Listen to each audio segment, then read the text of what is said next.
Y'all see the title, man. Let's get to it. Luka Doncic said the words his trainer had been waiting years to hear. Hey, I want to get in shape. No, I want to stay in shape.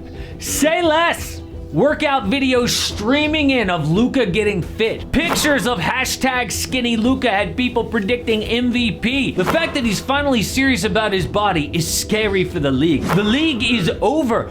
Oh wait, that is all from last offseason. By the middle of the year, Luka was out of gas again. Dallas missed the playoffs. So what is different now? Once again, seeing videos of Luka working out. Oh, a pro athlete running up the stairs, how impressive. Doing cone drills like an out of shape offensive lineman. Seriously, it's impressive he can be that slow and also that great. At this point, Luka workout offseason videos are becoming Ben Simmons shooting videos. Every summer, we got clips of Ben easily shooting threes. Eventually, we stop paying attention, like, okay, but I'll believe it when I actually see it. Why are people still Your actions speak more. That is actions, but your actions when it matters, man, because that don't matter. They can you scrimmage pickup. falling for these Luka skinny offseason videos like the league should be terrified. But where have we seen this before? James Harden. During COVID, pics came out of the beard looking borderline homeless. He was so skinny. People went crazy,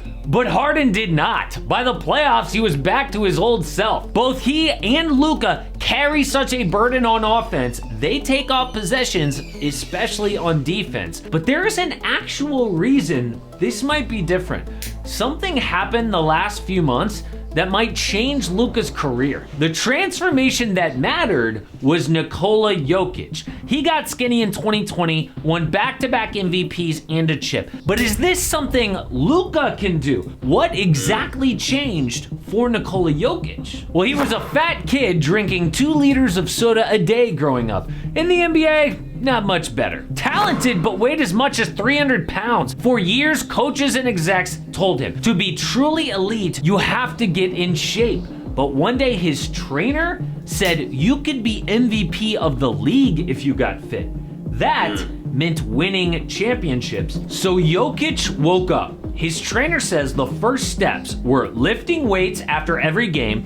He even trained after playing 64 minutes in a 4 OT loss to Portland. That's dedication. He also changed nutrition. No soda, no beer, no snacks while playing video games. But that was halfway through the 2019 season, so not a full transformation. In the playoffs, Denver took Portland to 7 games in the second round. Jokic was dominant, 27 points and 14 boards on 42 minutes a night. But in the final quarter of the series, he's taking the proper steps to greatness, man. You know what I'm saying? No pun intended. No, not even trying to talk about Giannis.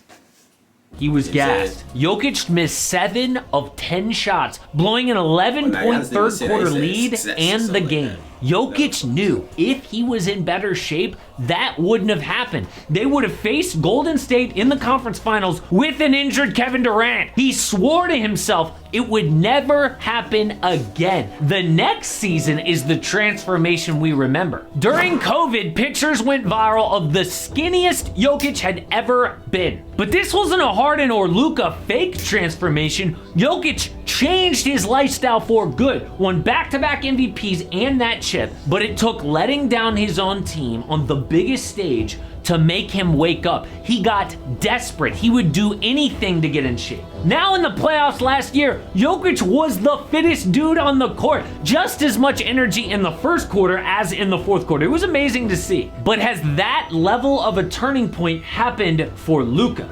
Not only did he miss the playoffs despite being an MVP candidate last year, he watched his friend Jokic become the best player in the world. But one thing Jokic has that Luka does not is an elite team around him. The Mavericks front office has a terrible reputation, could lead to Luka demanding a trade one day. But what they did this offseason shocked everyone. The first move was to re-sign Kyrie Irving, a 3-year, $126 million deal. A lot of people say that is horrible. But they don't understand Kyrie. He has caused so much drama. The best Kai could get elsewhere was about $10 million per year. I mean, he took a meeting with the Suns. Like, nah, yeah, I should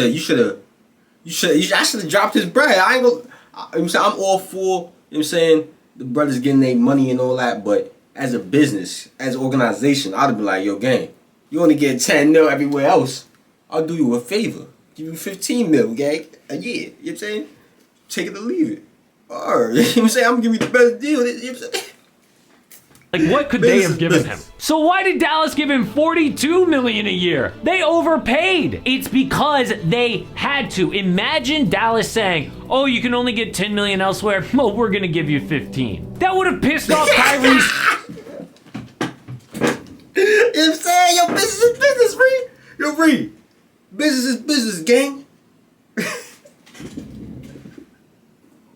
So much? Feeling disrespected? No, they had to pay him like a superstar to hope he's happy and stays out of trouble. If Kai left, they would have had to replace him with cap space. Maybe someone like James Harden or Dylan Brooks. The Mavs only went 5-11 in 16 games when Luka and Kyrie were healthy. They went from 4th place before the Kyrie trade to 11th, but now they get a full summer of training camp together, and people aren't mentioning this, Dallas fired their offensive coordinator coach. Next, they had the number 10 pick in the draft. People said they needed to trade that pick for immediate help. So Dallas got on the phone with the Hawks for Clint Capella. But Atlanta demanded Jalen Hardy or Josh Green. The Mavs refused to deal one of the young players, so they did the next best thing.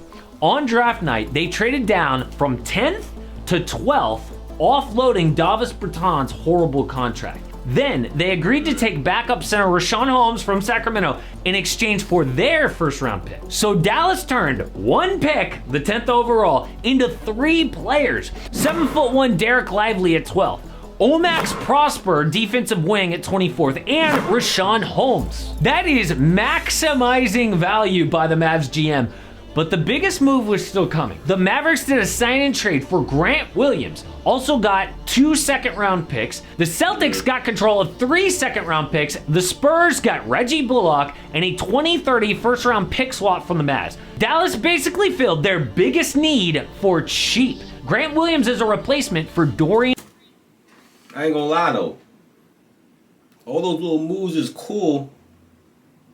I'm still not high on the Dabs. I mean, I said the Dabs. The Dallas Mavs. I'm smacked. But yeah, bro, I'm still not too high on them Bulls. I don't think they gonna do nothing like that. Maybe they might come out of training camp on fire. Actually got some good team chemistry, but it's gonna take some time. Added 3 new players. Unless they come out like the Lakers, you never know. The Lakers got them tradesmen done. But I'm not high on them.